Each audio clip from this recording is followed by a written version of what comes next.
So after logging into Padlet, I simply click the Create New Padlet button,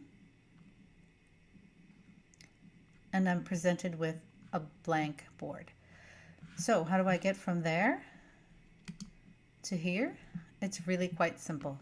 On the right hand side you'll see a gear icon, modify this wall. I click that. I create a title. Under description I decided to provide a link to the online map at the Library of Congress. So I put in some HTML code with the URL to the map. I added target blank because I want the map to open up in a new window, and then I added my link text. In addition, I added a thumbnail image, and I did that by clicking add, pasting in the URL to this map, and that's it.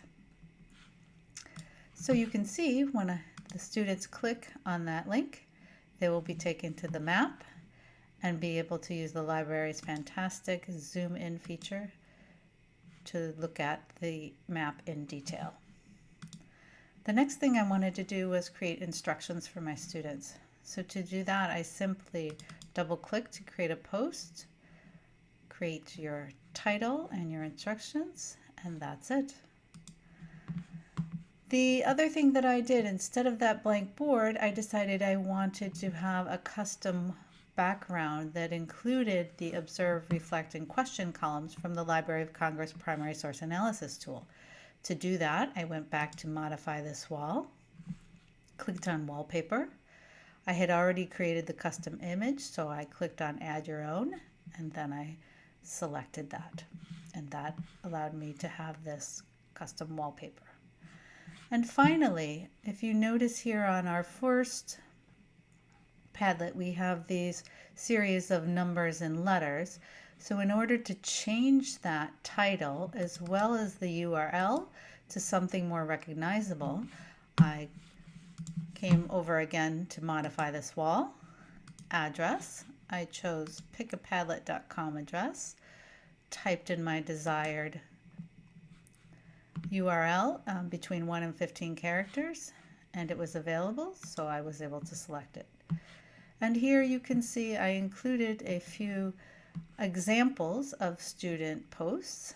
They can do that very easily by simply clicking anywhere on the pad.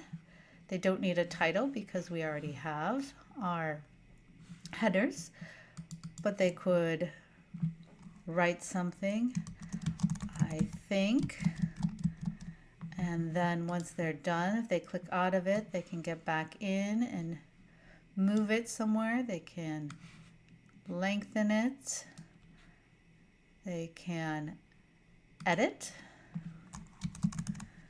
or they can delete. And that's how easy it is to create a Padlet to have students collaborate on primary source analysis using Library of Congress digitized primary sources.